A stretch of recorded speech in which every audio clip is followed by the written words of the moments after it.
For anybody watching the replay, I'm not sure how much I'll be speaking throughout this live. Mostly because I want to actually push through this painting a bit. But who knows, I'm probably lying. I'll probably be talking a lot.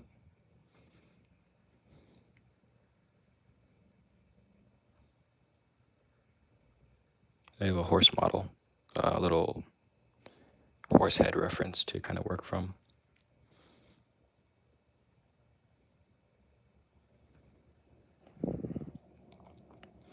And I think that helps me visualize a little better rather than from a photo reference.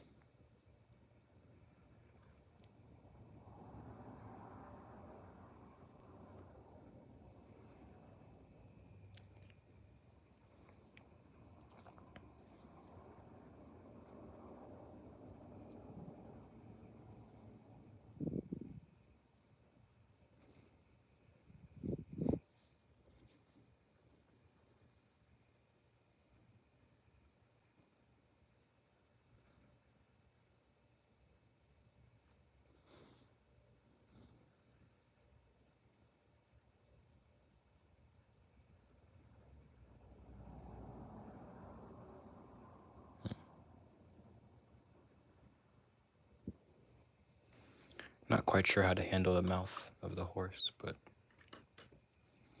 we shall see.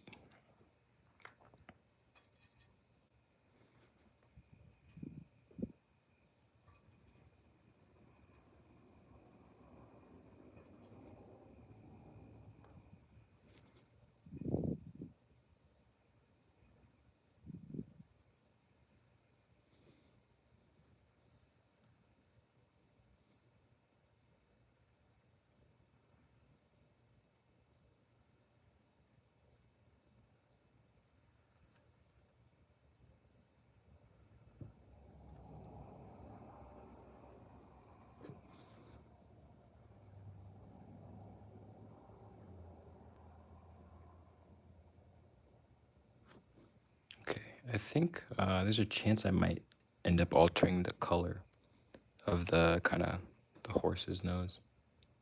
Because the value makes sense, but the color doesn't quite look right to me.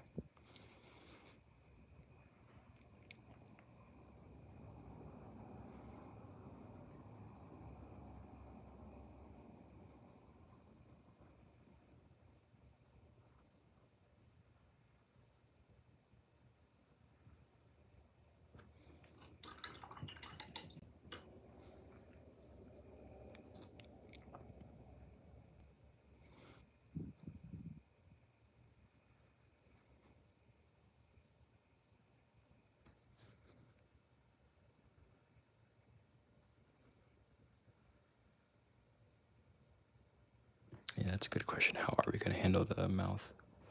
In my model I have, the mouth is open. So I would assume that all this would also be in shadow if it's closed. And maybe just have like a touch shadow right there. And right there.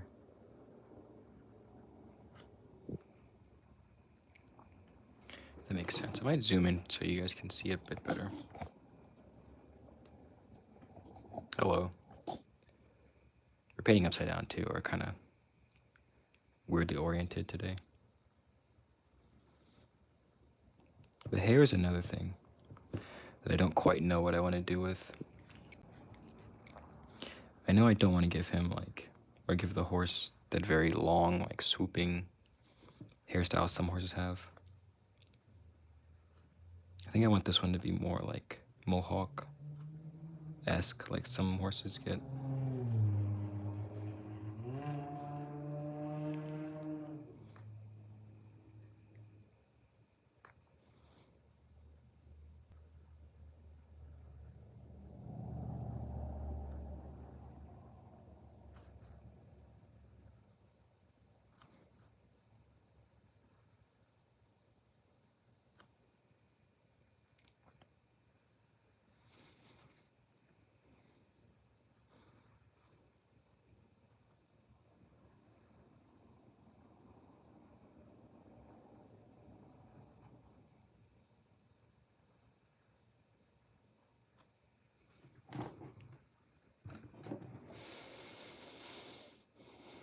Okay, the horse is coming along okay. I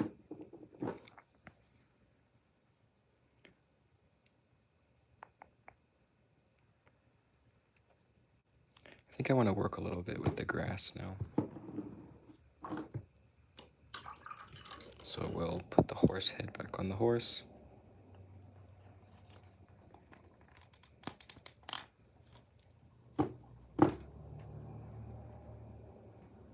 And then let's mix a kind of a dull green.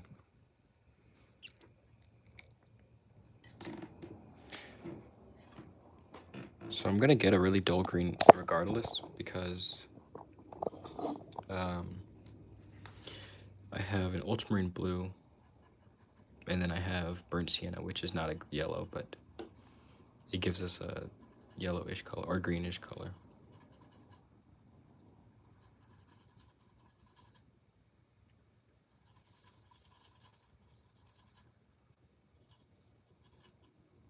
There we go. Now, I don't want to make the grass super complicated, but I don't want it to feel flat either. So I think what I'm going to do is take a small brush. Take a small brush and pretty much like, oh, hey Blue. I think what I'm going to do is take a smaller brush and give it kind of like a, pretty much do every blade of grass, essentially, until we get far enough back where it doesn't matter. So let's move this. And move this. Okay, this is a small table to be painting on. Let's just see how this works. Let's see if we can't add some texture to this.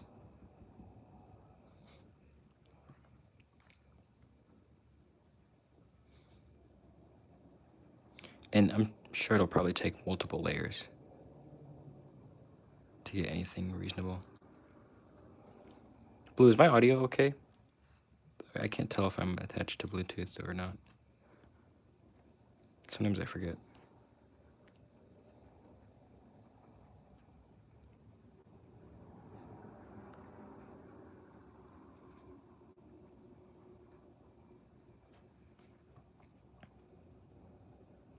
Oh, okay, thank you. Appreciate it.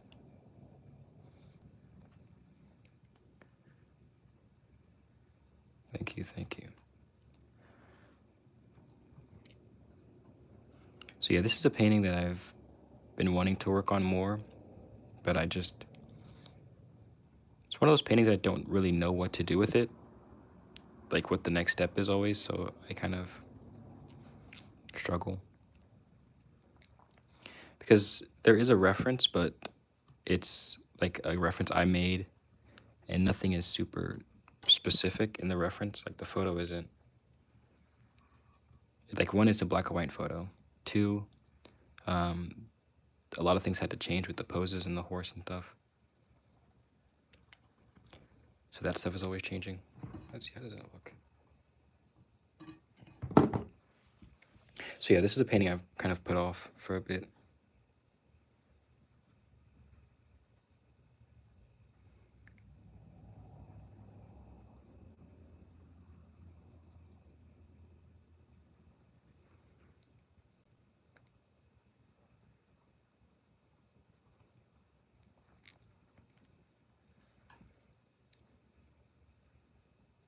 I also want to know if the vertical streams are kind of annoying.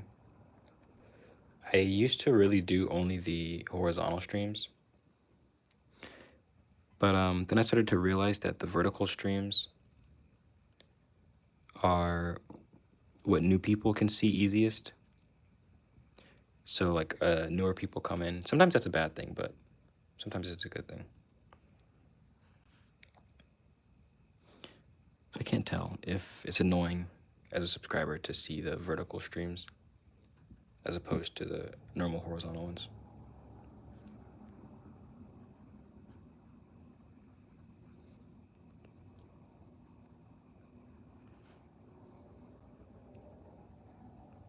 Hello. Hello. I appreciate you guys all for stopping in and watching for a bit.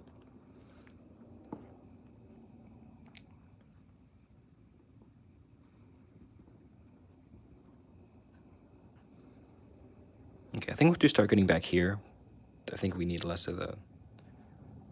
I think we need less of the grass.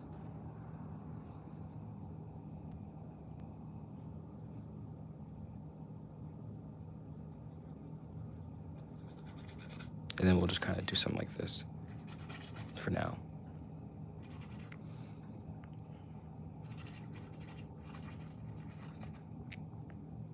But yeah, sometimes the vertical streams are stressful because you get more trolls, which is really weird. Like on a stream where we just paint, you get people to troll.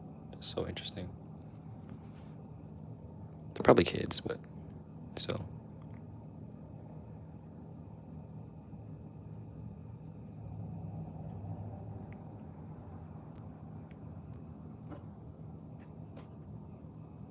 Okay.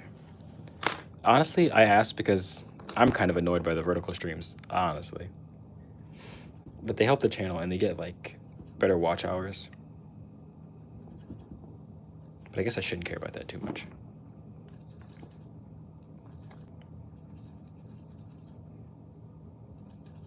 But yeah, sometimes you'll like make a... Oops, sorry. I'm mixing more of this dull green color.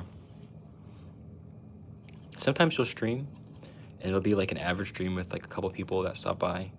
And then afterwards you check and the views are crazy. So it's much more like rewarding, I would say, to do the horizontal because those get put out to people that you've never even met. So it like casts a bigger net, I guess you could say.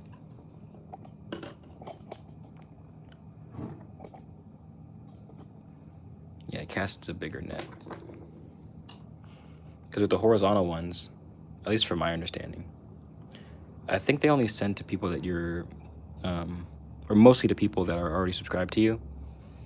And then not even all of those people. So it's really weird. But that's not what the stream is about. The stream is about painting, so let's paint.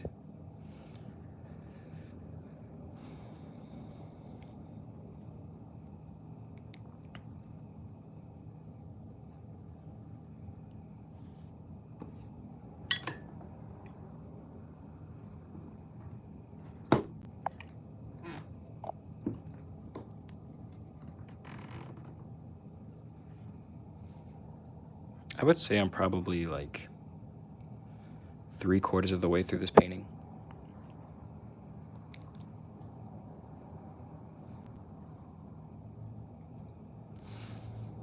Yeah, I would say I have quite a bit more to go. But I'm pretty happy with where we are so far. I think it'll turn out okay.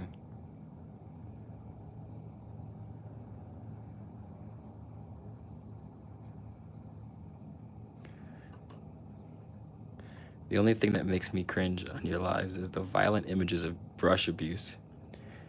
Then you're gonna be sad when I show you something. You're gonna be very sad. This is a brush that I love, honestly. I liked it a lot. I was mixing up a lot of paint with it, and I forgot about it, and now it's done. I don't think this brush is coming back. I don't think it'll ever be the same, I'll say that. This brush may never be the same. I might be able to get the acrylic out, but the brush will never be the same.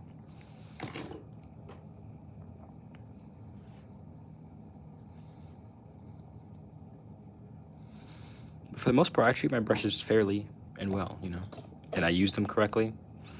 I use my brushes the right way, as you're intended.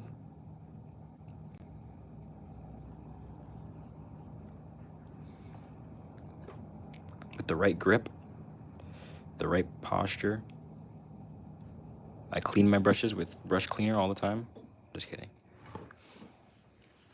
Actually, I don't think I've ever used brush cleaner. I just use water.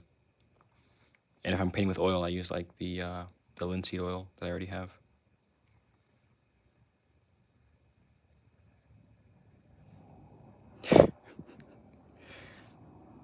Yeah, at least it's blue. That's a positive. I could have sealed it in like a green or like something, a really weird odd color, or like a beige.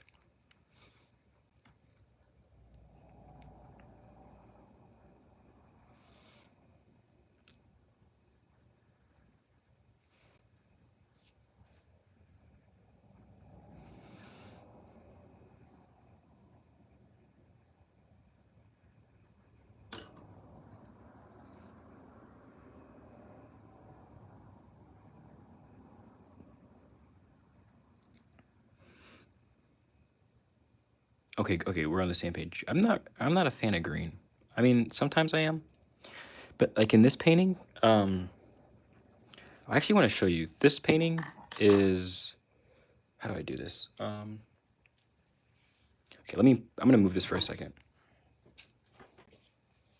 Don't look at my feet under the table. You creeps. Don't look at my feet. With this painting, I tried to really stay away from green. And even though there's grass, like I tried to like really mute it. Because in another painting I did, this painting right here, the green is just overwhelming. It's just like way too much. The green is just like atrocious.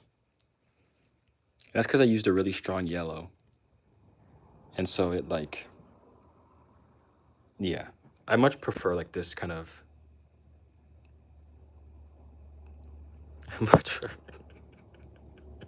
I much prefer this like dull green. You had to get thrown on the ground. You had to.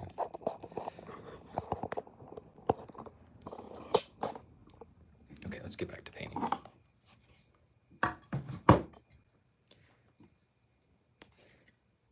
I mostly say that for the people watching later on.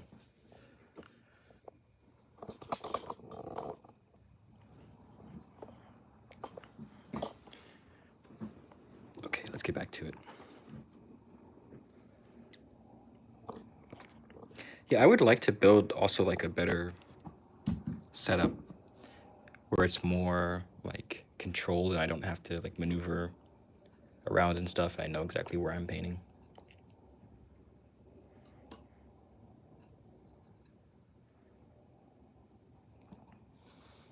Because every time it seems like I don't really like, maybe that's part of why I don't paint as much as I would like to. Partially an excuse, but also like kind of valid. Because my studio is my bedroom, so I just move stuff around and make it work like that. Been grounded following his abuse report. Wait, did I block you? Hold on.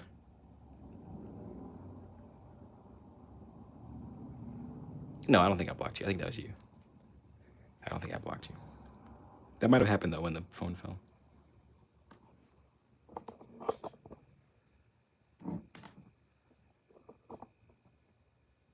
I hope that's not the case. I hope I didn't block you on accident.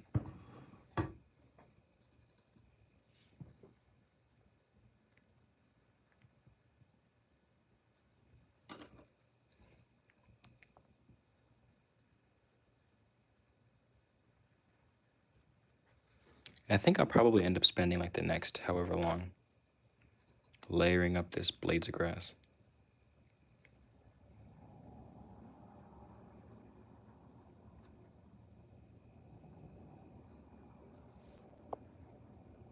Kind of worried I might have actually blocked you. Let's see. I could put you in timeout. Hold on. I could put you in timeout for 10 seconds. I don't want to do that. Let's see. No, I didn't block you. Okay, we're good.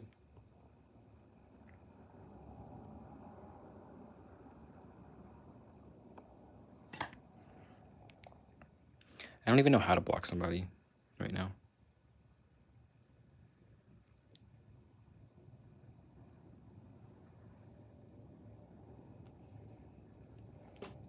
Another thing I have an issue with is mixing up enough color to like really do something with. Because I mix up like a tiny little bit, I'm so used to gouache and working small that I never mix enough paint to like actually finish what I'm trying to do, whatever little patch of painting.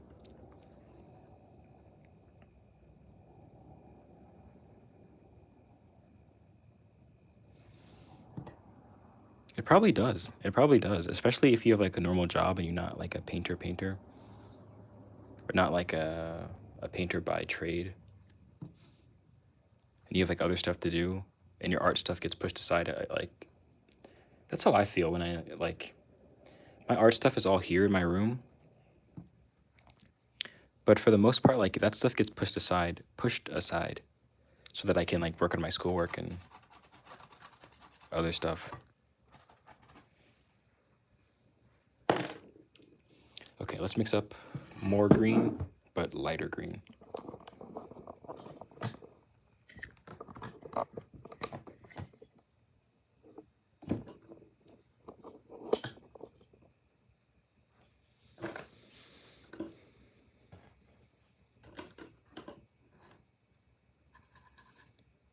I almost want to mix in like, I wish I had like a Naples yellow. That would be good.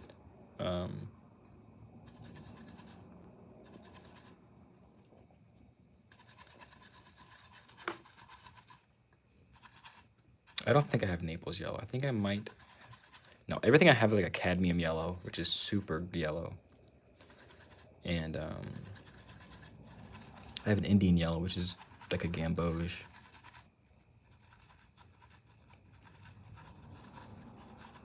But I want like a really dull. I want to be able to mix a really dull yellow, or a dull green particularly.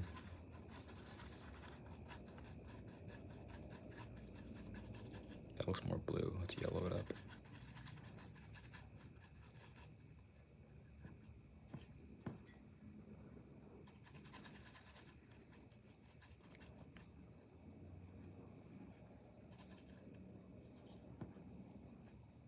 Here we go. Let's take our small brush.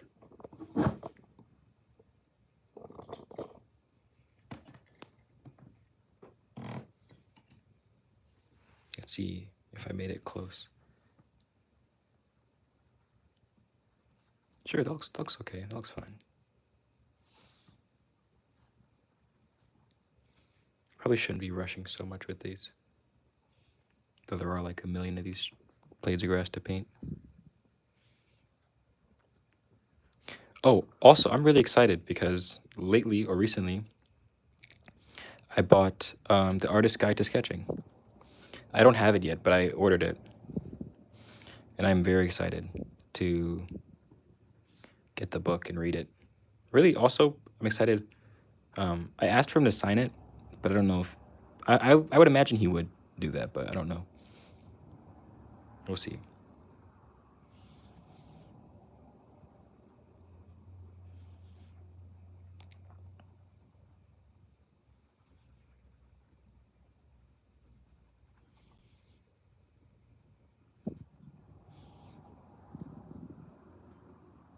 But also, I've never owned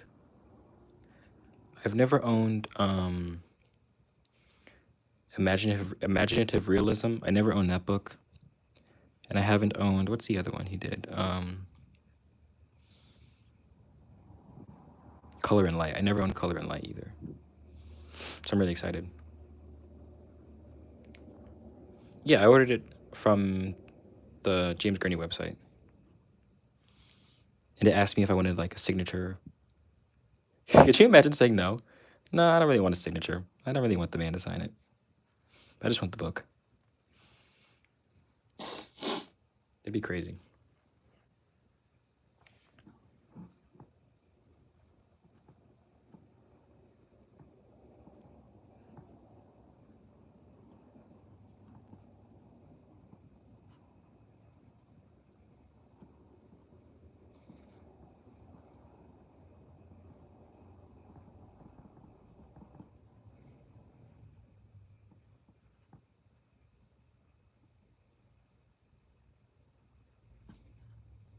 Ooh, I like how it's drawing and it's not as bright as it is.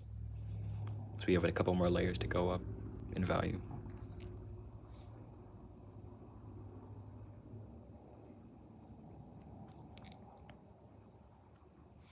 I don't want to press too hard on this canvas either.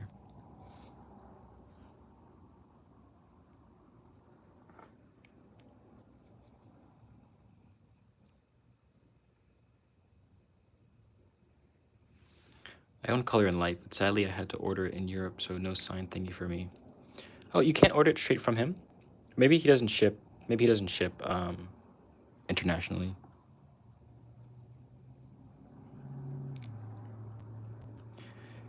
I do have his signature.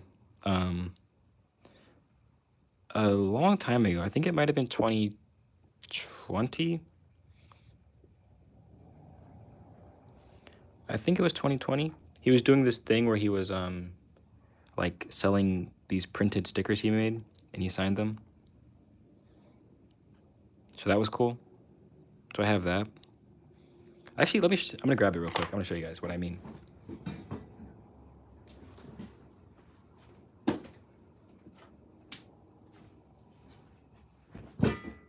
I think it was 2020. He was doing this thing where he was like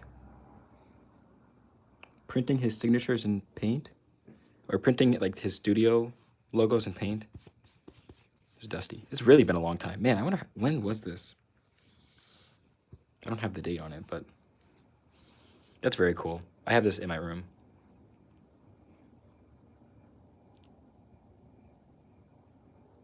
So yeah, this is really cool. Oops.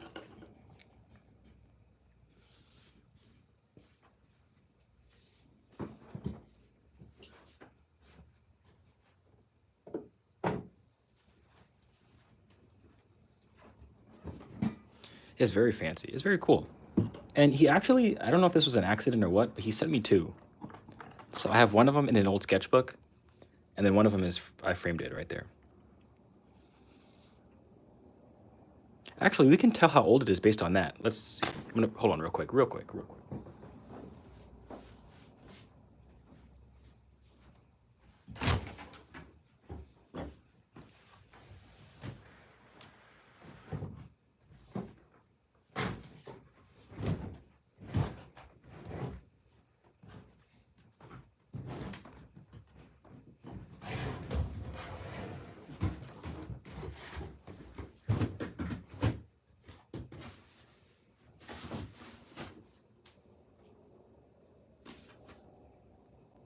Okay, here it is. Here it is. So it's also in this sketchbook. So he gave me two of them on accident, I think. And this sketchbook is from... Where are the dates? Please tell me I was smart enough to put a date. Oh no, there's no dates, I don't think. Well, you can tell it's a long time ago, because this is how I used to draw. So we don't have a date, but we can tell it's been a while. It's been a while, I'll say that. We could do a little sketchbook tour. Hold on, let's see.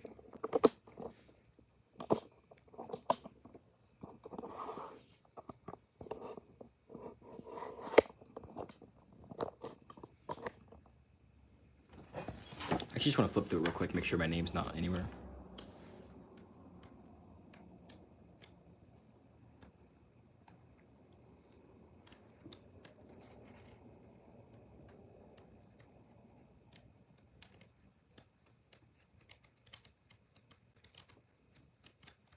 Okay, I don't think my name's anywhere in this.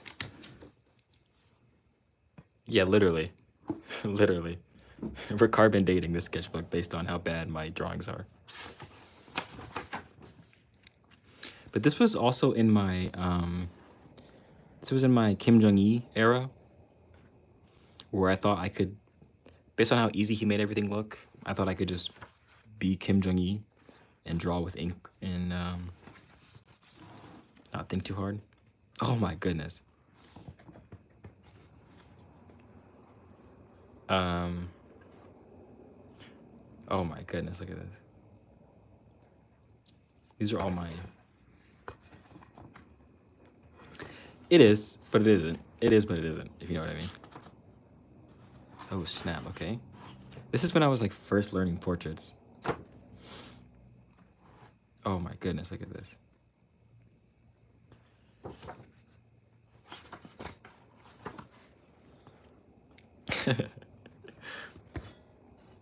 This one's not bad. That one's okay. That one's not bad. Oh my goodness. Okay, this was actually like the first video I think I ever posted, or the second video. I don't think it exists anymore on this channel. But I drew this, and yeah.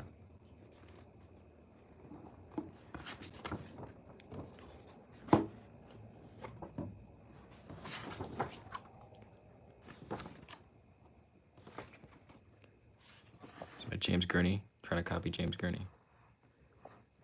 Not very well though.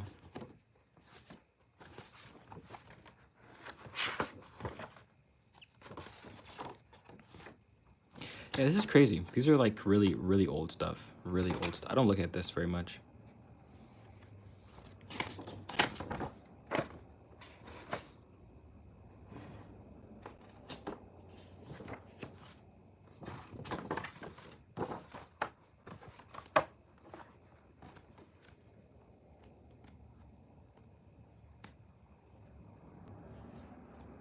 I remember drawing this at the airport.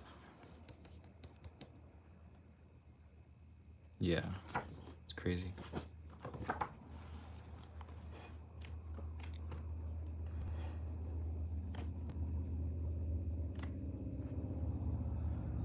Not too bad yet. You know what?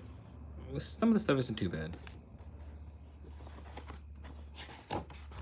Yeah, some of these drawings aren't too bad.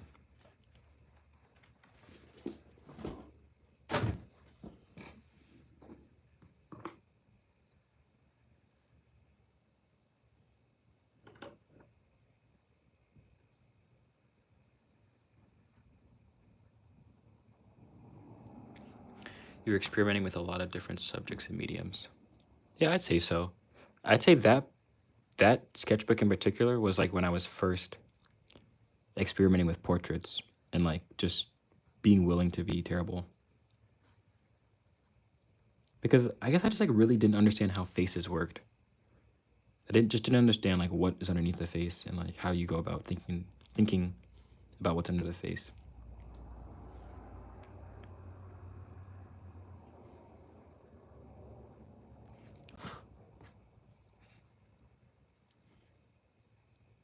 Blue, did you see Kyoei Chi's video where he was speaking about he lost all of his sketchbooks, like most of his sketchbooks? That video like hits deep. That hits so deep.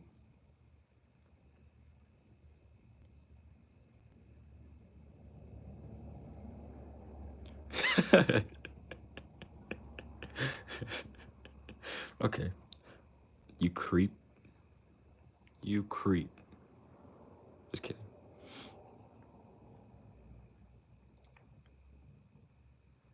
I need to put socks on, dude.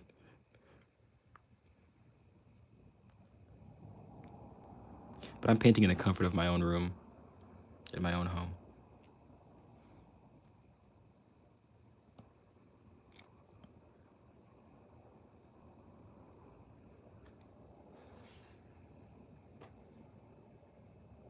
Yeah, that's like, oh my goodness. That's just, I don't even know. I don't even know. That like hurts my soul. But yeah, I guess you just can't be too attached to anything, like literally anything on this earth.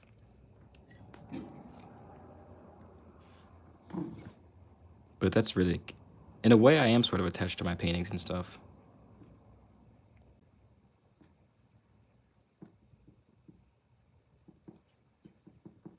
So I don't know how I'd even begin to feel.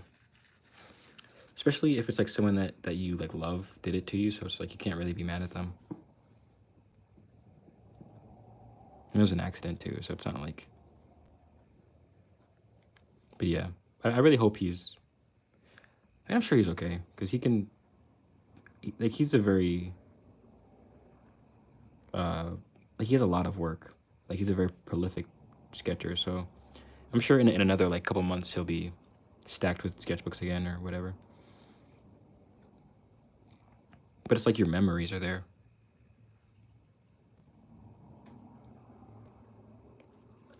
Yeah, like it's not even really about the like the painting itself or like all this work I put into it. It's more about like so much of my life is like tied to these paintings. Like I know what I was going through when I was doing all these paintings. I know like where I was. And they almost like act as like an offhand like storage for your memories. Like it's like what's it called on computers when it's like external storage for like your memories. So like I don't keep all of my memories in my head. You know, some of them are like put into sketches and paintings and stuff, and when I see the paintings, it brings me right back to them. So yeah, that's really scary to think about, losing all those.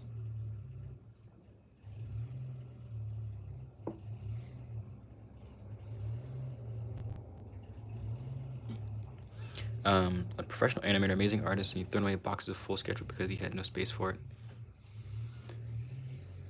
Yeah, I could see that. Yeah, I guess that's kind of interesting.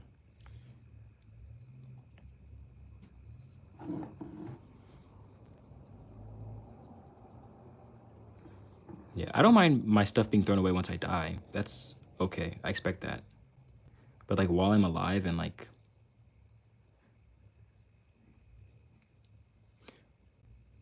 yeah, I guess it depends if you really value your practice as like work itself.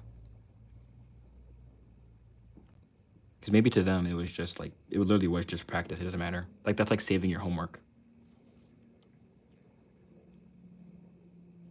I do some of that too, which is crazy. Maybe I do have something wrong with me, because I do have like homework from like 8th grade saved, just because of the memories. Oops, that's.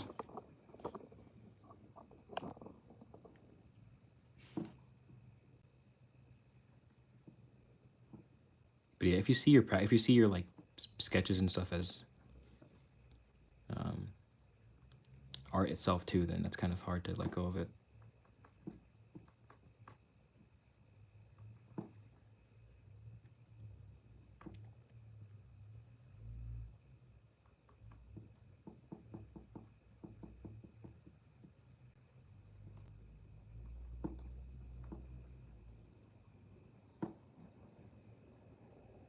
And that's interesting. Maybe he sees himself more as a animator than an artist.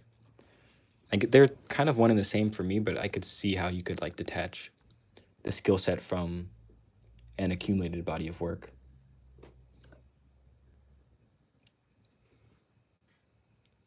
Like to me, the idea of the artist extends past like the technical skill, and it's all in like the story of like leading up to it too.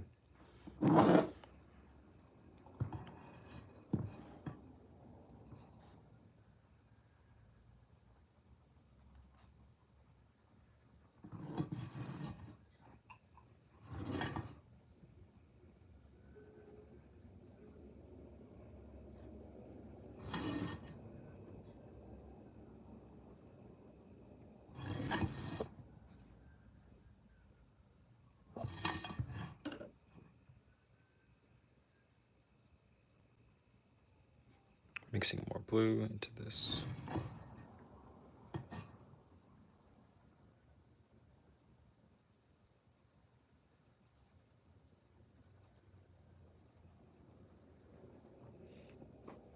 I think he places animator above artist. He's not the humble type. Oh, okay. Well, that's fine.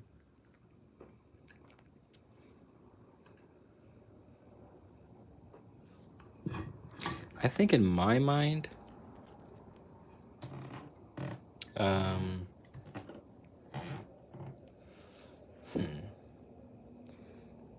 I would say I can't think of any animators' names. That's what I would say.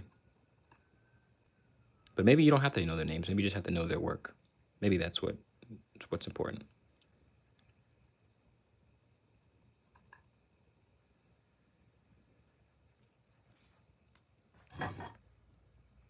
But like, just for me, the artist archetype is so like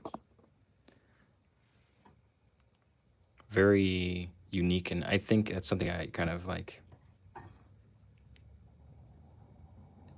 Yeah, it's like not really a job. It's like a channel that you've dug for yourself, or like a not channel in like a YouTube channel way, but like it's like a little nook that you've dug for yourself, whether it be like a job or not. Especially when your work has story to it, I think that's something very strong.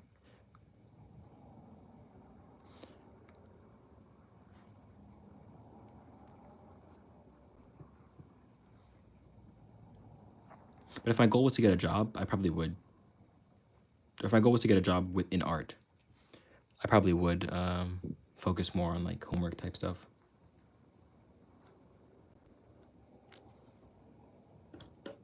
But I don't know. My goal might be to get a job with art. I've recently had like a turnaround in thinking of like I might actually not mind an artistic job.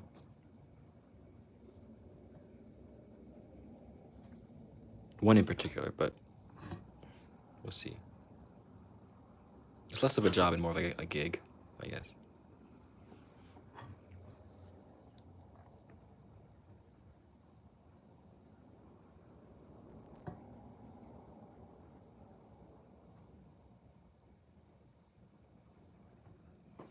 This area needs some major cleanup. Some major cleanup.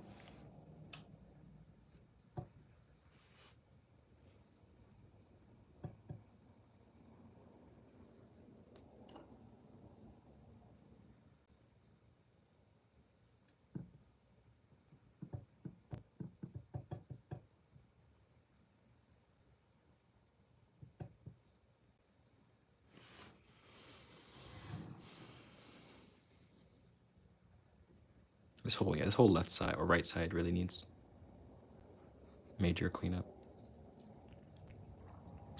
Because I need to put I don't need to, but I'm trying to put a bush here that kind of, I wanted that kind of a yin yang, like stuff coming from this side and coming from that way, so it like wraps around in like a yin yang sort of way.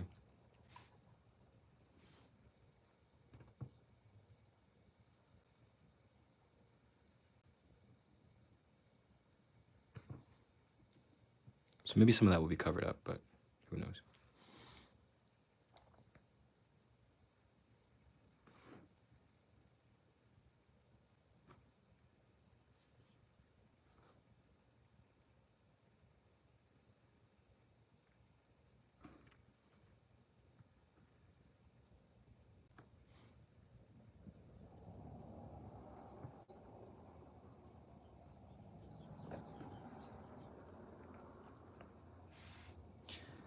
I thought about plein air painting for a bit today, but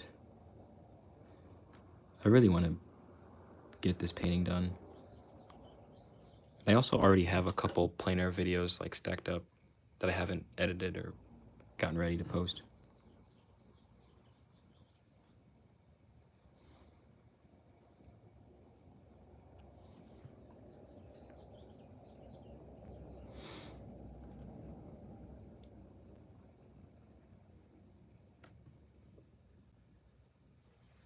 I feel like this is how people get carpal tunnel, with doing repetitive actions like this with their wrist. I used to think I had carpal tunnel because when I played the trumpet, or really all the instruments I played in band, like my wrist would always hurt really bad. And it would like follow me throughout my whole life. Like it wasn't even just when I was playing, it was like all day. And I would have to keep cracking my wrist like that. I'm very glad I stopped playing trumpet. And yeah.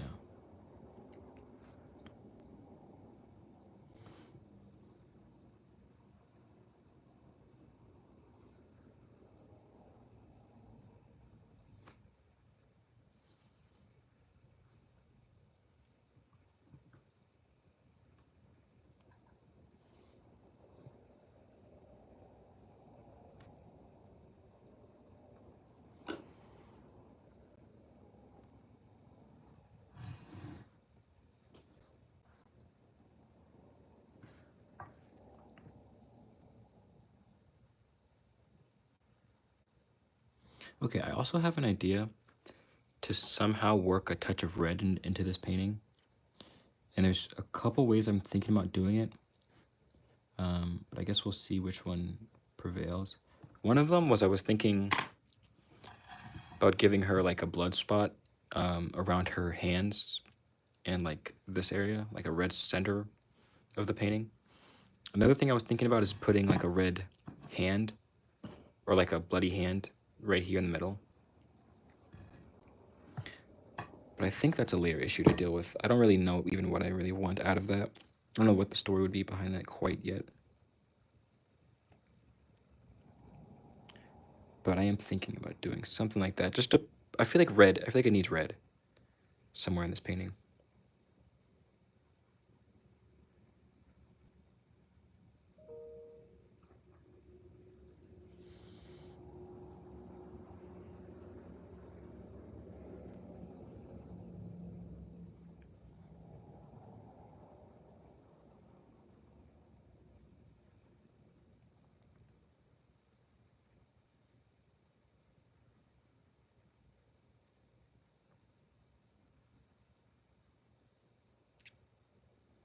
Horses also have really weird anatomy.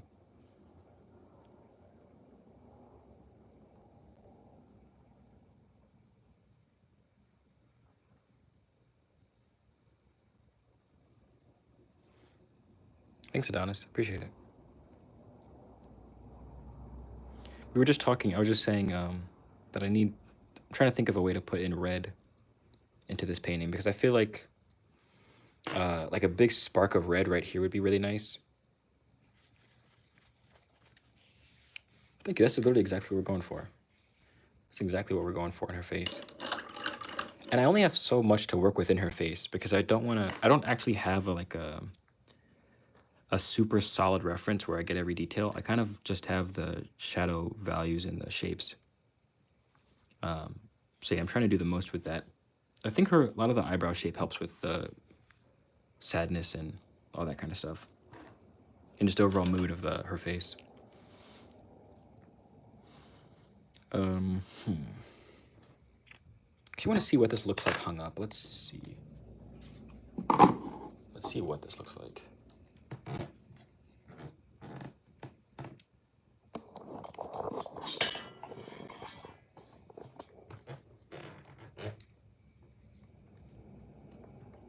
I don't know how to light a painting without. There we go. That looks okay. I think the first issue is the back of the horse needs to be scooped down instead of up. Like, let's see. Yeah, there wouldn't even be that little bump. This horse is gonna be like painted all kinds of weird colors later. But yeah, the horse needs to have a little. Yeah.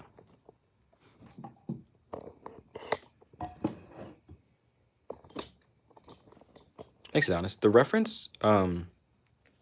reference actually comes from, I believe the original. I believe the original reference is of some Malagasy women. It's women from Madagascar. There's like a couple of them. So I might honestly do more of this because I do have a couple references of the this same kind of women in this kind of dress and stuff. It's very cool. But it's an old photo. Like, I think the photo is it's just really old. Definitely black and white. And this horse is cool. What do you mean? This is a very cool reference.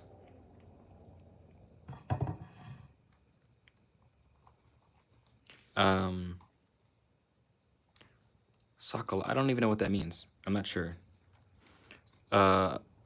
Believe it's either Malagasy or Ethiopia. Either from Madagascar or Ethiopia. But I think they're from Madagascar. The set of references I have. But let me see. I have another model. Let me grab it real quick.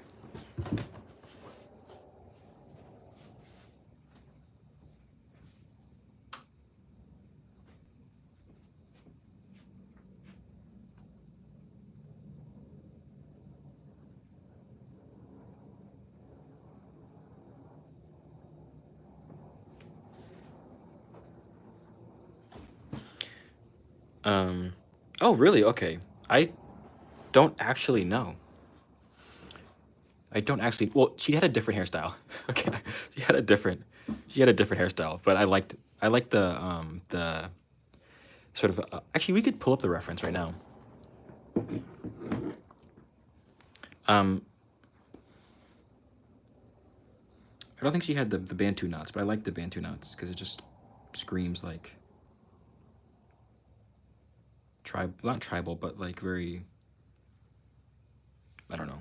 I'm not sure how to explain it. But this is the reference I put together.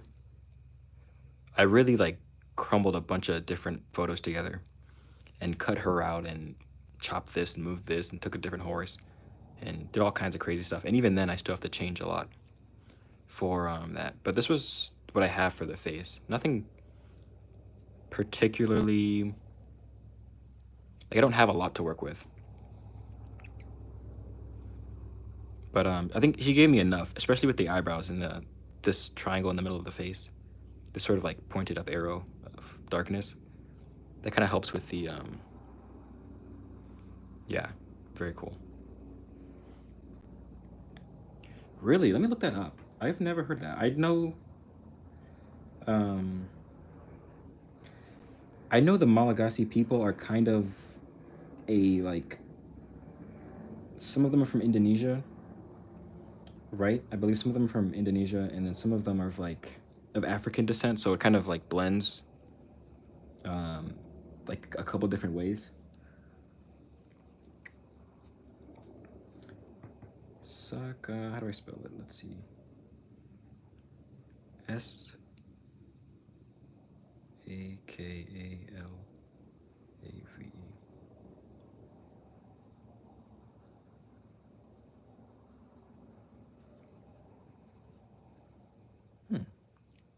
Western and northern region. Okay. Oh wow. Oh snap. Okay, you actually. I think you're probably right, because this was an image I'm pretty sure I've seen when I was researching this for this sort of painting.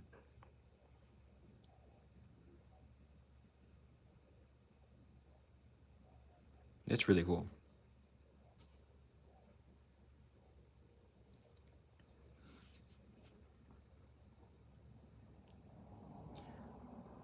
That's crazy. Yeah, a lot of these images, these are very cool. It's kind of a little scary. I don't know how to explain it, but the French colonization in Africa is a little, I don't know, makes me feel weird. But who knows? This might become a painting later. Like, this guy could be a painting. This guy could be a painting. This little boy could be a painting. I actually appreciate that. I'm glad you gave me that word. So now I have a um, better way to start researching this stuff.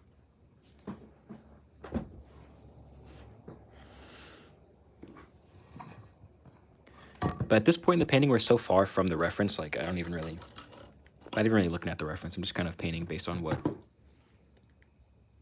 feels right.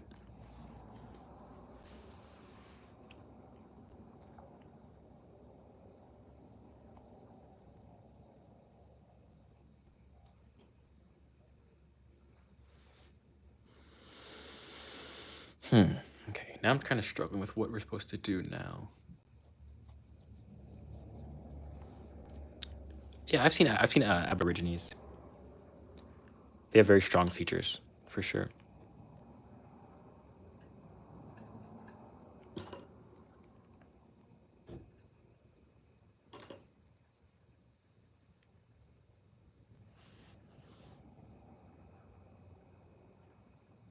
I'm gonna try to bring the value of the grass down again.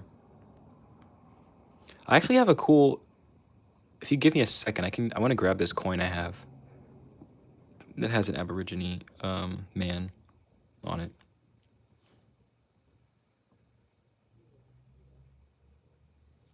Okay, let me see if I can find it.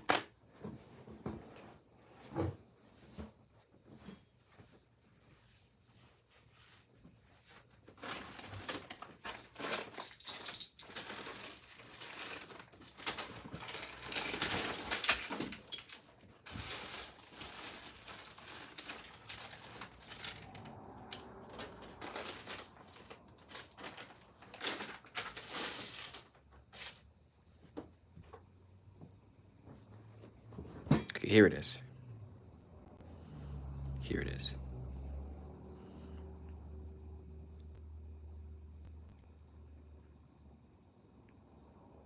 This is in, I think it might be New Zealand.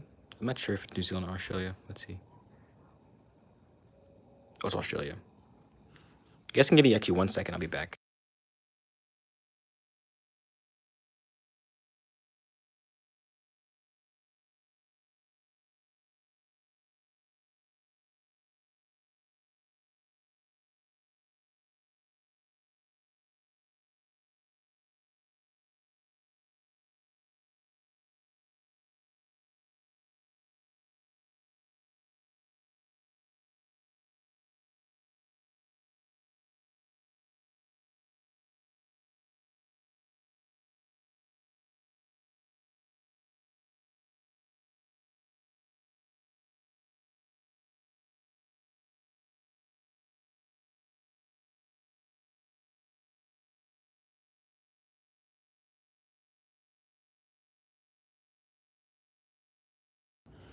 Okay, oh snap. This has turned into like a totally different video.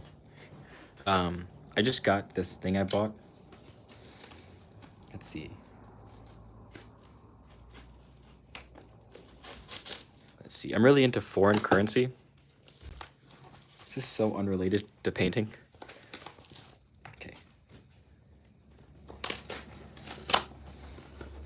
Oh my goodness. Okay, this is so cool. Okay, let's see. It's got a bunch of bills. Let's see where they're from. This is from the Bank of Ghana. That's very cool. Okay, let me actually go back to see what's been said. What if the horse had a battle scar, like 2 red streaks? That could be cool. Or if the horse is bleeding in some way. That could be really cool. Or a single daisy in the background. I could do that, but I feel like that might take a little bit of attention away from the middle, but it's possible. Or if she had like a flower in her hand, a red rose. Hold on, let me actually write this down. She could have a red rose in her hand. That'd be really cool. I don't have a pencil with me right now. Let's just write this in paint.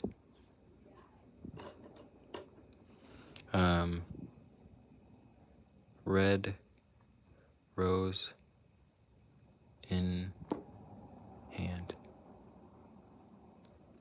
Horse bleeding.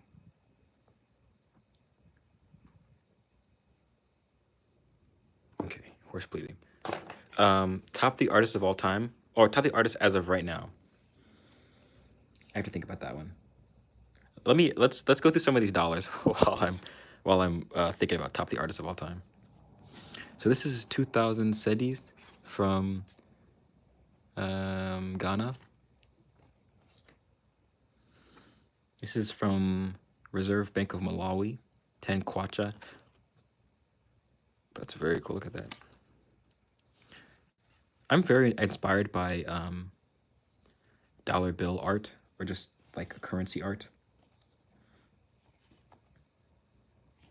Bank of Sudan. Is it weird to show the dollar bill serial code? I don't know. I don't plan on spending these, so who cares?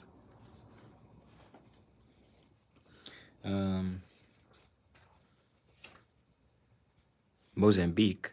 Look at that. That's really cool. Look at the art on the back of this. And a really strange set of colors, but somehow it kind of works. The orange and the purple and the blue and the green kind of works in a weird way.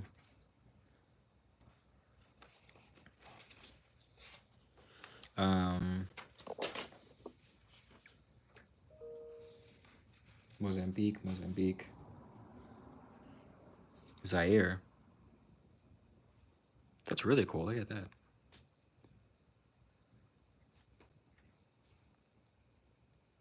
Zaire.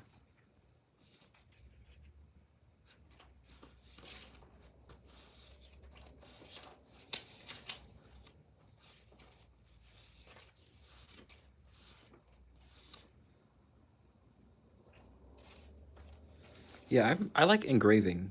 Engraving art is very cool.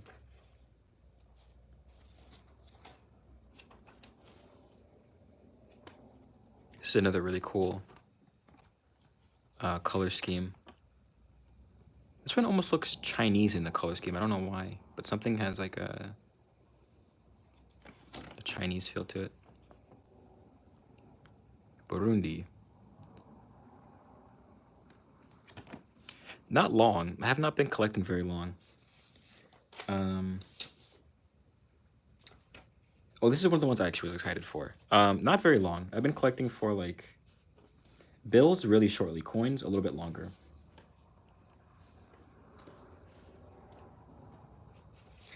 This is one I really liked the color of. Just the really dull green and gray and then bright red.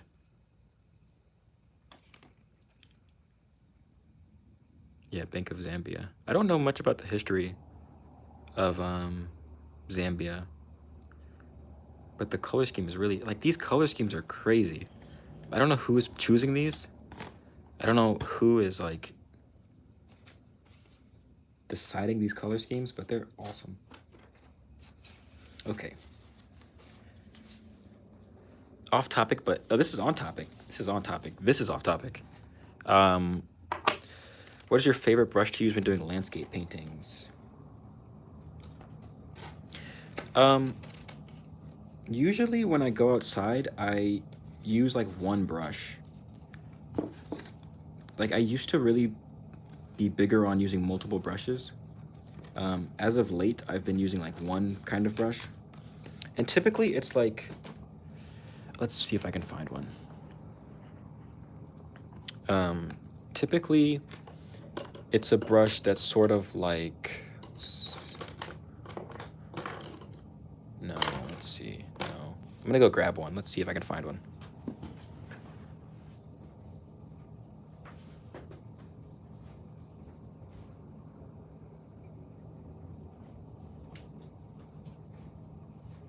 Okay, here's one. This is kind of like the brushes I use when I go outside. Unless I'm using a water brush, then it's a bit different. But I like really long rounds. But this round kind of sometimes acts like a flat. So like I get best of both worlds. This is the brush I really bring out a lot. And it's just a cheap, like I think Artist Loft maybe.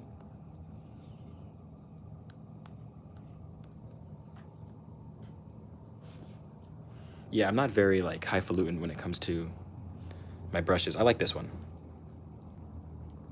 This is a brush I've used a lot. Let me put that back. And also,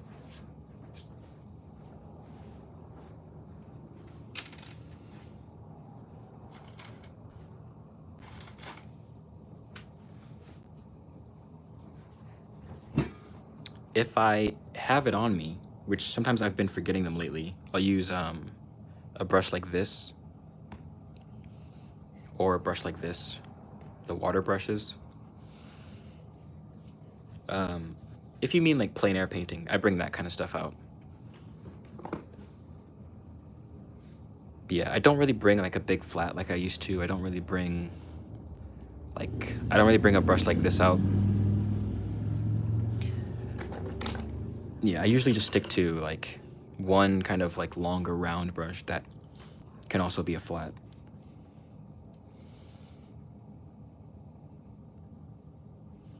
Of course. Chamomile, are you like do you plein air paint or do you do like acrylics or oils or? I'm typically a gouache guy, but I've been slowly getting into acrylic, and I recently did like my first real oil painting. So that was really fun. It was difficult and it smelled really strongly, but it was fun.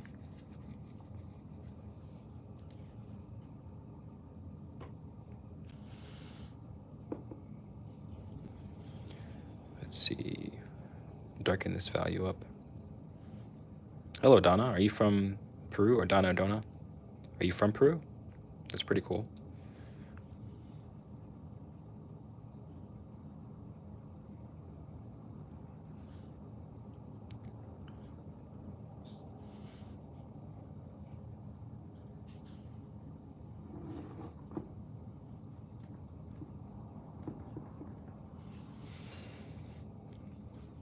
I do gouache more, but I'm new, so trying to learn more to improve. Okay. Yeah, gouache is really fun.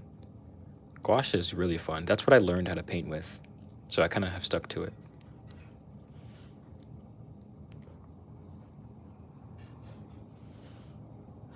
But it's interesting. Like gouache is kind of a, well, I guess every paint is kind of polarizing. Either you really love it or you really don't like working with it. But I've seen that a lot with gouache too. People will like talk about how bad gouache is. But I think gouache is really fun.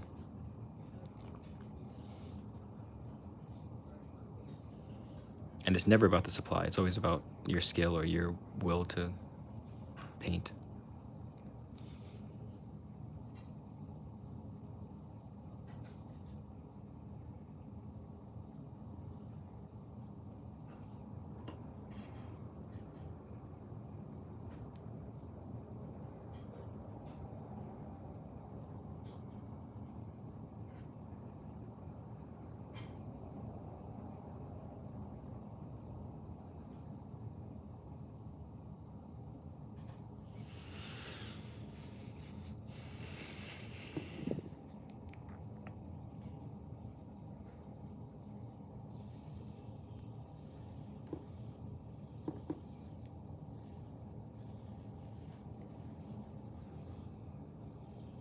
I want to bring this value down closer towards the bottom.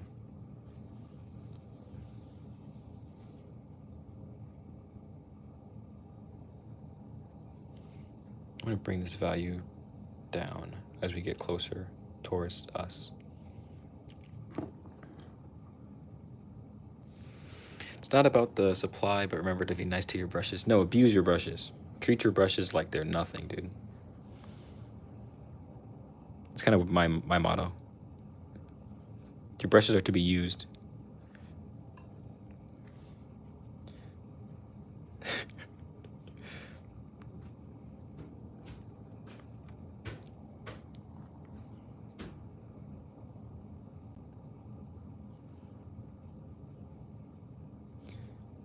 Yeah, I treat my brushes fairly. I treat them well. There's one brush I've had for so long. I don't use it much now because it's just not really my style anymore, but it still exists. It has gone through a lot though. It got ran over one time when I was plein air painting and I forgot it. So yeah, it's kind of rough looking, but it still exists on this earth.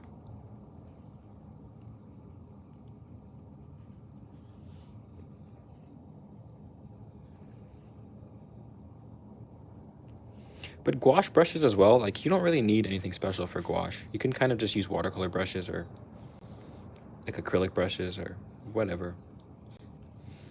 Except I wouldn't recommend like getting anything that holds a lot of water for a gouache.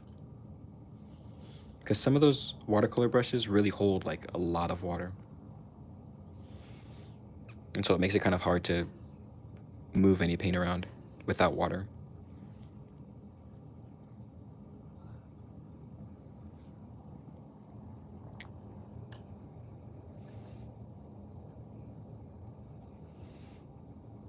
Also, you know what people don't talk about enough? People always say that gouache shifts in value or color or whatever.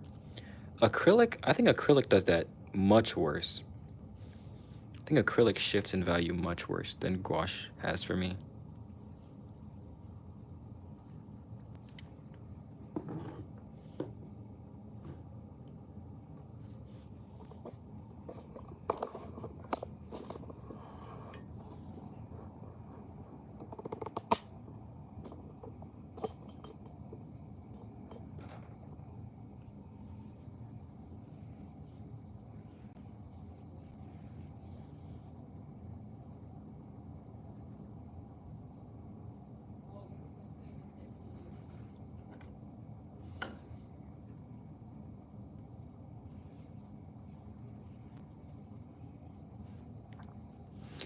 Is it all the colors? Yeah, I've noticed that. Yeah, it's really just like, we could actually do it. Do you guys want to do a test real quick? What's the smallest canvas I have? Let me grab this over here.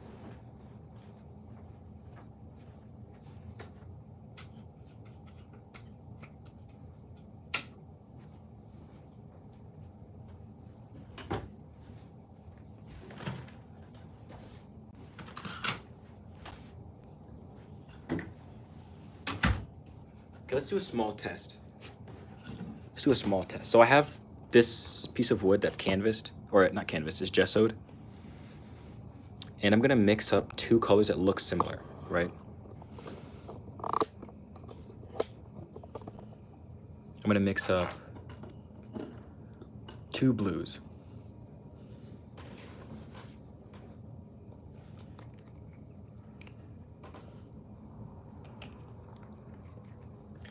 So we're gonna mix this blue with a lot of white and then blue right there. That's a nice blue.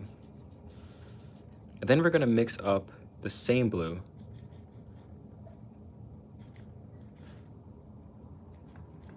we're gonna add a little bit of water and then try to get to the same color.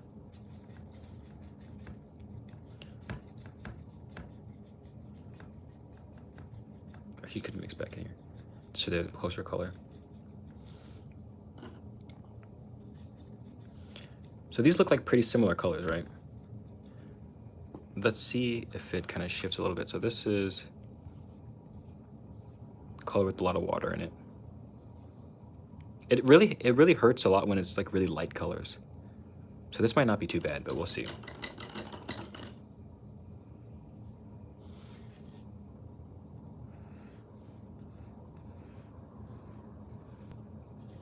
It's mostly like about how much water you have in the mix. So let's see. I guess actually looks pretty close so far.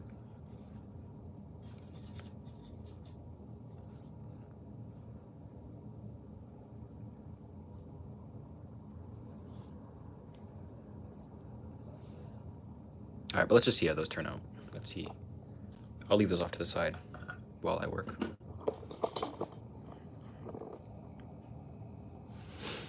But yeah, it usually like happens when you try to like add water to a paint mix to keep it going, and then all of a sudden it like becomes a totally different value. Whether that be lighter or darker, it's kind of hard to predict.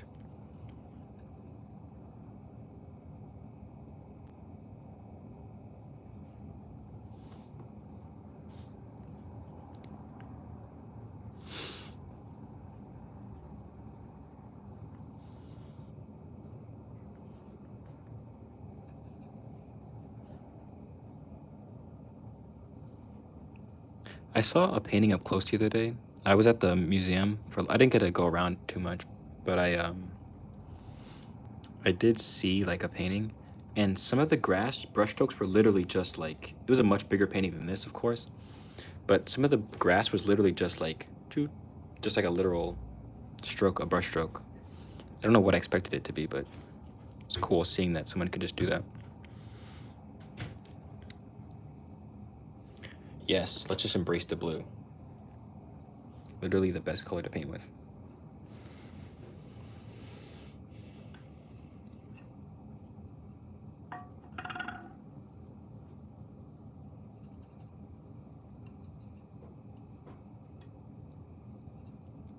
There's a Mac Miller song called Blue World. Very good.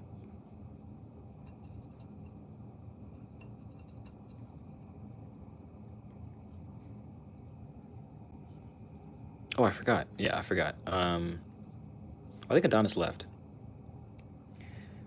Let's see, my top 3 painters. I would say in no particular order, Alphonse Mucha,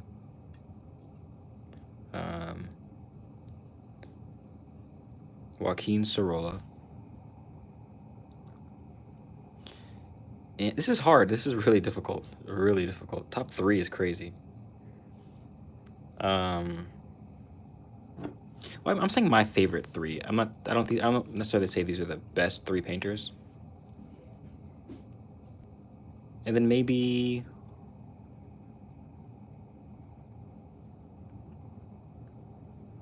Alphonse Mucha, Joaquin Sorolla. Joaquin. Let's see. Let me see if I can type it in. How do I type? I don't think I can leave a chat. Let's spell it.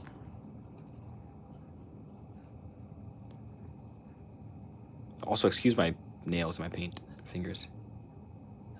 I think it's like this.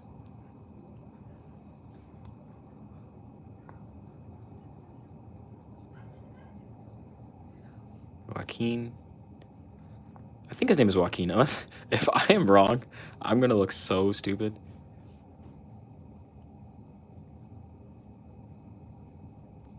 L-L-A. Joaquin, S-O-R-O-L-L-A. Joaquin Sorolla. And I want to say Jean Dupas. I want to say Jean Dupas, but I haven't really seen enough of his work to really say that.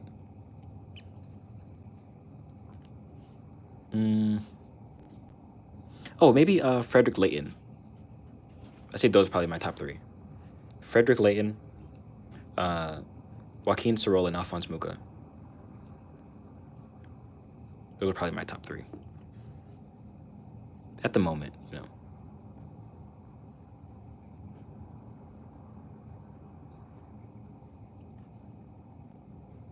What, did you just look up who's better out of those three?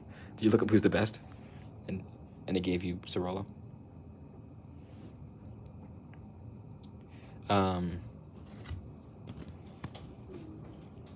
Frederick Leighton.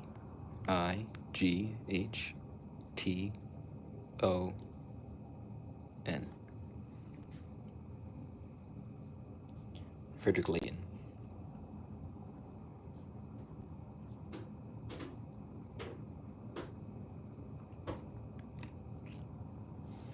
His work is tremendous as well. I could just show you what his work looks like. Let's grab the book.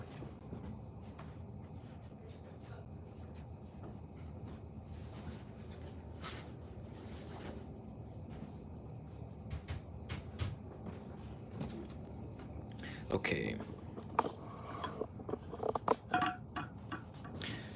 Esta es el trabajo de Frederick Leighton.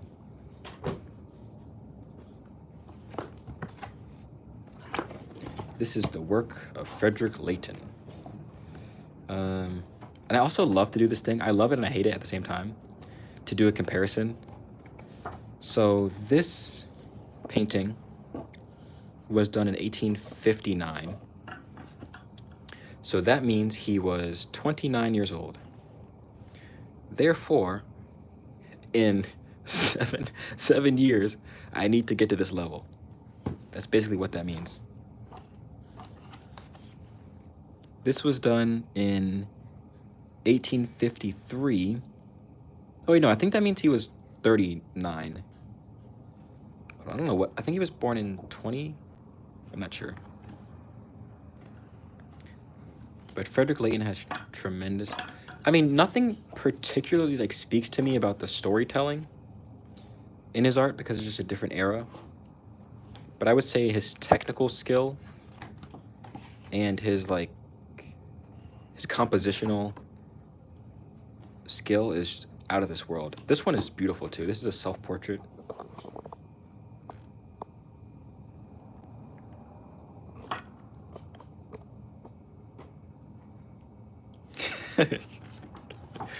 Okay. Everyone learns at their own pace. But there's pressure. I do feel that pressure, but it's sad because it's not like I can just dedicate my life to painting like the same way a lot of people could. I mean, I could move to the mountains and live on beans and become the best painter, but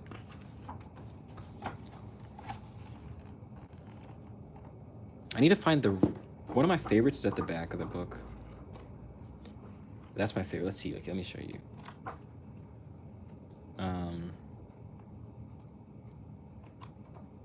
I'll show you. I have this one.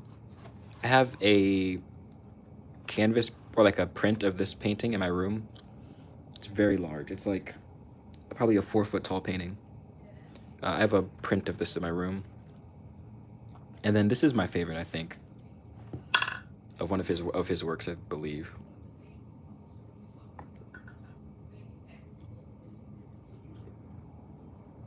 Just so gorgeous, like And then his willingness to go this dark. That's what I'm really surprised about, is how willing he was to go like near black. That's really close to like a black value. Yeah, it's crazy. I'm just so surprised he was willing to be like, 'cause I feel like that's such an artist thing to do, is like not go this close to black, but right in the center of the page, and he's willing to just go straight, almost just black. Very powerful. And then the light versus dark. It's crazy. That's a crazy, crazy painting. Yeah, and then he also worked in circles sometimes, which is cool. You don't see that very often, I think, to work in circles. So yeah, okay, Frederick Leighton. Let me grab.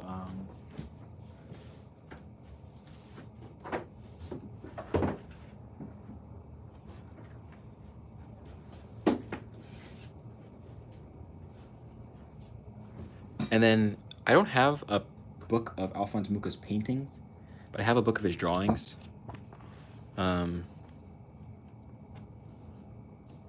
This is some of the work of Alphonse Mucha. Very like clean lines, everything's refined, everything like has a purpose. Very intricate.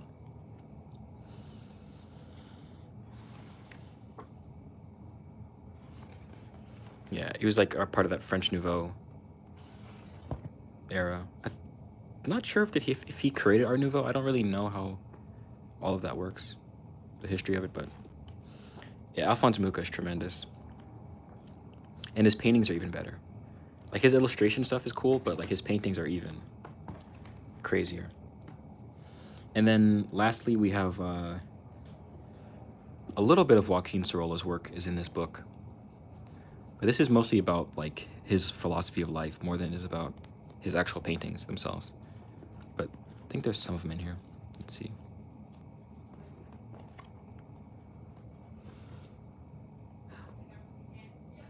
I think Joaquin Sorolla was the one that was named the Master of Light.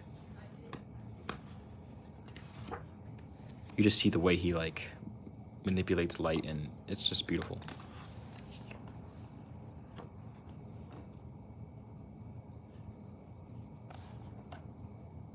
Yeah, Joaquin Sorolla is something special. Something special. A lot of his work is of his kids too, which is very sweet. And of his wife as well. I love that too. I love that so much of his work is just his wife. This is his wife right here.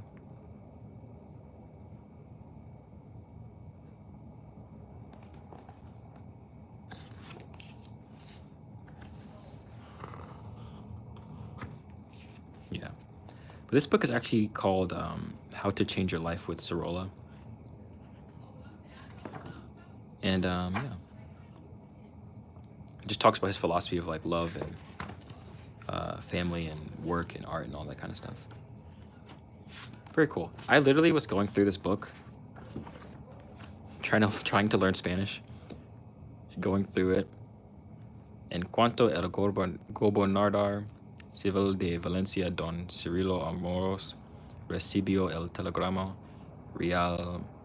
Yeah, I'm not very good at Spanish, but I was learning. I still am learning, just not as fast. So yeah, those are my top three, I say. Joaquin Sorolla. Let me make sure his name is Joaquin first before I keep saying that.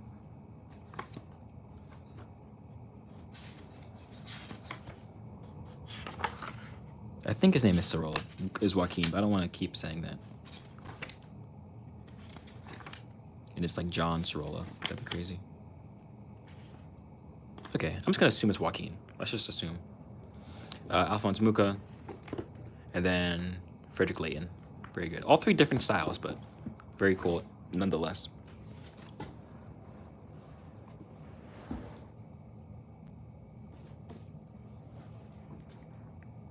Okay, let's get back to painting. And then we go back to my work, which is, yeah, this is crazy. When you spend all day looking at like really high level painters, it's weird going back to your own work. Oh, this actually dried out pretty okay. They're not too different actually. But basically the whole idea is that the less water you have, the better it holds the value that you gave it.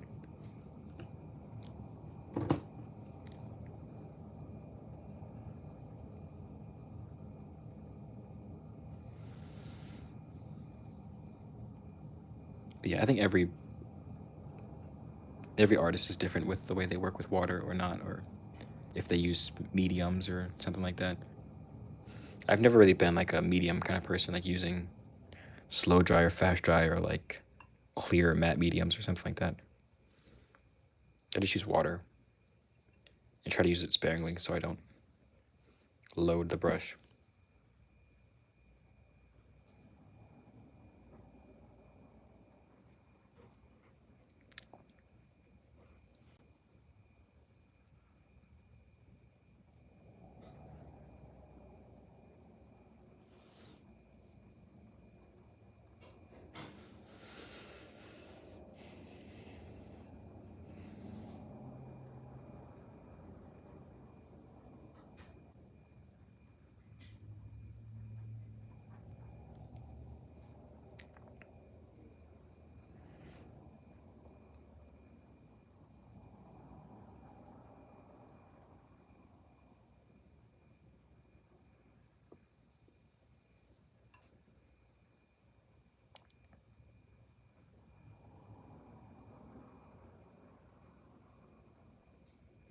What's my views on abstract painting?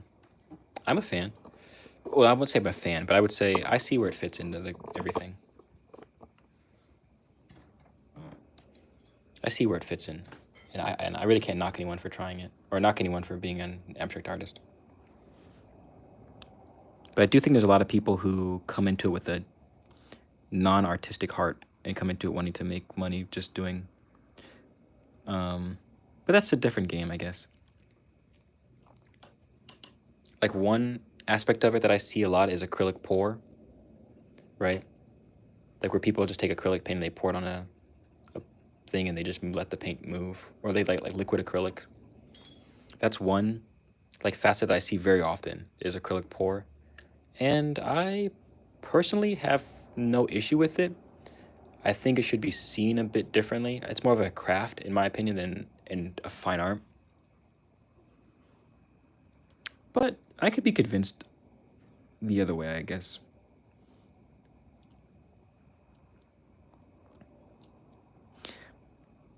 But abstract art, like where people just take white paint and they paint it on a white canvas and then they sell it, that's I don't hate it, but I would say it's just a different game. How about you? How do you feel?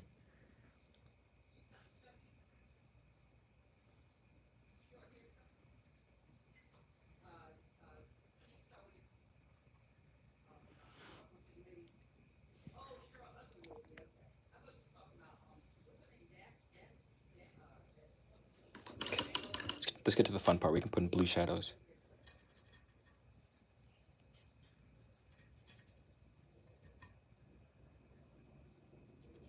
But yeah, I think I used to be more anti-abstract art. But I don't think it really matters either way, like what I think, honestly. Because it's gonna exist regardless. It's gonna exist regardless. And I actually have a friend that does abstract art. And they're very good.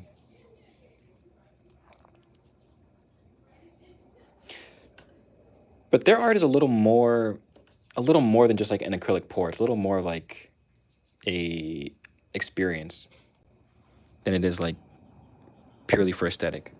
Because they have some stuff that doesn't make sense aesthetically, I would say. Like if you like follow the law, you know what I mean? Like you follow the laws of composition and color theory and all that stuff. Like they have artwork that doesn't really make a lot of sense in that way. But it's like purely for expression and it's just like a different game. Like it's not as scientific and more. I feel like abstract. This is how I'll put it. I think abstract art, in its like best sense, is more spiritual than like what I'm doing, and I think what I'm doing is a little more like scientific and a little more what's it called? What's the word? Like matter of fact. There's still style in there, but it's like you still are holding on to like what actually exists on Earth rather than like what exists other places. So I would say I respect it. I think it's just a different game than what I'm doing. But I have some abstract elements. Like not everything I do is completely fully literal, and I do a lot of impression. Okay, let's see. Oops. I used to feel pretty negative and snob about it, and it's growing more and more on me. Okay, that's pretty cool. Any particular types? I don't know enough about abstract art to really like speak on it. I'm more proud of my realist stuff, but my abstract pieces bring me more joy. Oh my! Let me. That's really cool. I gotta find. Where did they go? Oh, I know where they're. I know where they're at. Before, before I was a painter, I was an abstract artist. I would say. I mean, I was young, but my like grade school stuff that I did during art class, when my teacher would let me do whatever I want, was abstract stuff. I could pull it out. I could just give me some time, a little bit of time. But yeah, I used to be really into like doing like random collages and stuff. That was also when I was going through my phase of Peter Draws. Not sure if you know who Peter Draws is, but I went through a Peter Draws phase where I was trying to do. That's really what my artistic beginnings are, is like copying someone else. And then trying to find my own niche in it. So yeah, I was copying Peter Draws for a long time. And then I just decided to stop doing abstract paintings and do more like realistic things.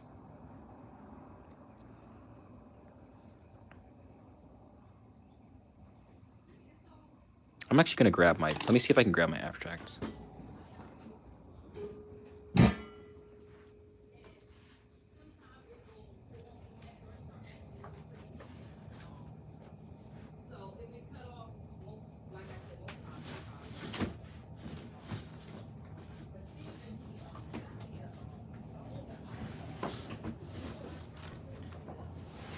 Okay, here they are.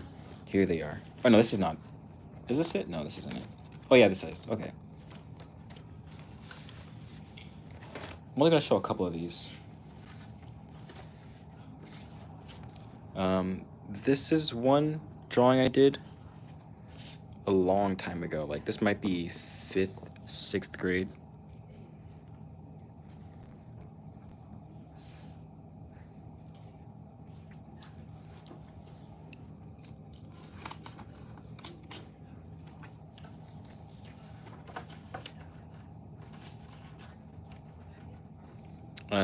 This is another piece I did back in like 5th or 6th grade, around that time.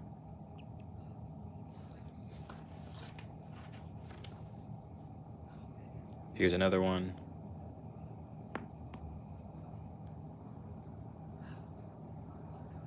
I did a lot more of these. I gotta find. I don't even know if I have all of them. I might have thrown some of them away.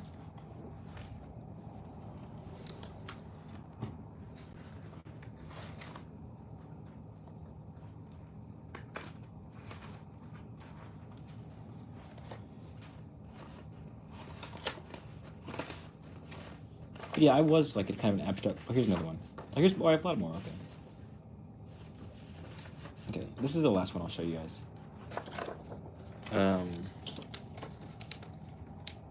This one, which kind of got ruined by something. I'm not sure. That's an old one.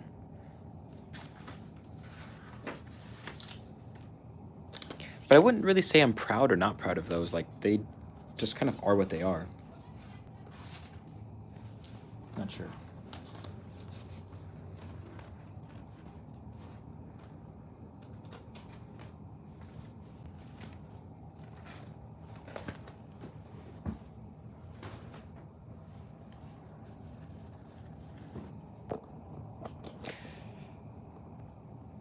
Yeah, I don't know if I really love those or hate those. Just that's a stage I went through. Oops, how do I get this? It's just a stage I went through in painting. And now I'm in this stage, which I've been in this stage for kind of a long time.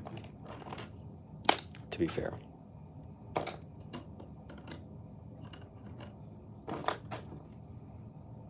Where did my brush go?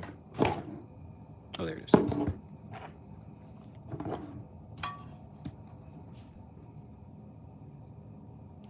I'm more proud. I think I'm the most proud of my art when I can like feel my style really like come through, and I don't feel like inhibited by any. I don't feel like I copied anyone or like. I feel most proud when it's like when I know this is like my style because it's like only looks like my stuff. So that's what I'm most proud of. Like this one I'm pretty proud of so far. I think it has kind of a ways to go, but it's kind of cool.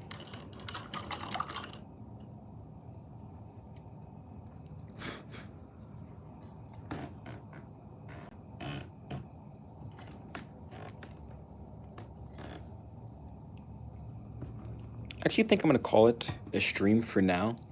I may come back later on tonight and stream again, but we've made it quite far in this painting, and I think there's some good progress. So thank you guys for stopping by and chatting with me for a bit. It was very nice today to talk to you guys and not paint alone. But yeah, thank you guys, and I'll see you guys later.